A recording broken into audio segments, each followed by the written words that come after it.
انہوں نے لکھا بہت کچھ ہوتا ہے لیکن نہ اس کا کوئی ایک شعر بھی کسی کو یاد نہیں ہوتا. وہ شعری سفر میں یا شعری میدان میں یا جب تاریخ لکھی جائے گی ان کا ذکر نہیں آتا.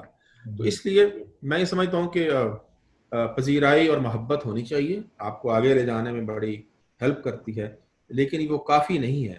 آپ کو آپ کے اندر ایک بے چینی اور ناآسودگی شعر کے حوالے سے رہنی چاہیے, وہی آپ کو آگے لے کے جائے. ڈاکٹر ہاشمی صاحب آپ کا بہت بہت شکریہ میری طرف سے, شہزاد بیگ صاحب, رباب تبسم صاحبہ کی طرف سے. آپ نے اپنا قیمتی وقت نکالا, ابھی آپ اپنے کام پر بھی نکل جائیں گے. بہت شکریہ آپ کا. میں کاروان ادب برطانیہ کا شکر گزار ہوں. کاروان ادب برطانیہ کا تو میں کافی عرصے سے شکر گزار ہوں. وہ جب ہم وہاں جایا کرتے تھے اور آپ کو دیکھ کے اور آپ کی باتیں کر کے پرانی یادیں ہم تازہ کرتے ہیں اکثر, اور وہ کیسا خوبصورت اور زبردست زمانہ تھا جب آپ نے بلا شبہ بہت خدمت کی ہے, اور اس خدمت کے ہی نتیجے میں ایک صابر رضا ہمارے سامنے موجود ہے, جو ایک بھرپور اور اہم لکھنے والا جسے ہم سمجھتے ہیں, اور جس نے بغیر کسی ریٹرن کی امید کے اس نے ادب کی خدمت کی ہے. اور میں سمجھتا ہوں کہ اس میں دوست بھی تھے اور دوسرے لوگ بھی شامل تھے جن کو اس نے وقت دیا, اس کو موقع دیا کہ وہ وہاں پہ بلایا, خدمت کی, اور خدمت کر کے آپ خوش ہوتے تھے. یہی ایک اہم بات تھی. اور میں سمجھتا ہوں کہ یہ ساری چیزیں جو ہے نا, یہ فیکٹرز ہوتے ہیں جو ایک شاعر ادیب کی زندگی میں کام آتے ہیں, پھر اس کو بڑا بناتے ہیں, اس کے اندر ایک بڑا ظرف پیدا کرتے ہیں, اور اس کی سوچ بھی بڑی ہوتی ہے. شعر اور تخلیق کی قد جو ہے وہ بڑا ہوتا ہے. تو ہمیں خوشی ہے کہ آپ نے اہم کام بھی کیا اور آئندہ بھی کر رہے ہیں. شہزاد بیگ کا بھی میں شکریہ ادا کرتا ہوں. شہزاد بیگ نے بہت کام کیا ہے فیصل آباد میں, اور شعر تو لکھا ہی ہے مضبوط اور اچھا, بہت اہم لکھا, لیکن وہاں کی جو ادبی فضا تھی اس کو تحرک دینے میں, اس کو آگے بڑھانے میں شہزاد بیگ کا ہمیشہ جو ہے نا نام لیا جائے گا. ایک وقت میں بہت ساری چیزیں کام کر رہی ہوتی ہیں آپ کے شہر میں بھی, آپ کے ملک میں بھی. کئی ادارے, کئی لوگ, کئی آپ کے حق میں بات کریں گے, کئی آپ کے, لیکن اندر سے دل سے وہ تسلیم کر رہے ہوتے. وہ آپ کے کام کو کوئی ایسا نہیں ہے جو آپ کو تسلیم نہ کرے. کام جو ہے ٹھوس بنیادوں پہ ہونا چاہیے. اللہ تعالیٰ آپ سب کو خوش رکھے. رباب آپ کا شکریہ, آپ نے وقت دیا, اور انشاءاللہ زندگی رہی تو ملاقات ہوگی. اور آپ سے بھائی وہ ایک بات, ابھی تو آج ساری جو گفتگو ہوئی ہے وہ شاعری کے حوالے سے ہوئی ہے, تو انشاءاللہ آئندہ ملاقات میں آپ سے آپ کی کالم نگاری کے حوالے سے, آپ کے جرنلسٹ, چونکہ یہاں پہ میں ایک ٹیلی ویژن کے ساتھ وابستہ ہوں, ARY کے ساتھ, تو یہاں پروگرام کرتے ہیں, ہوسٹ کرتے ہیں کرنٹ افیئرس پہ بھی, اور ہم باقی جو ہے تبصرے, کامنٹری اور کالم, تو انشاءاللہ اس پہ بات ہونی چاہیے آئندہ کی. انشاءاللہ آئندہ پروگرام میں ہوگی. اردو ٹائم ٹی وی کی طرف سے آپ سب کا بہت بہت شکریہ. اللہ حافظ. اللہ حافظ.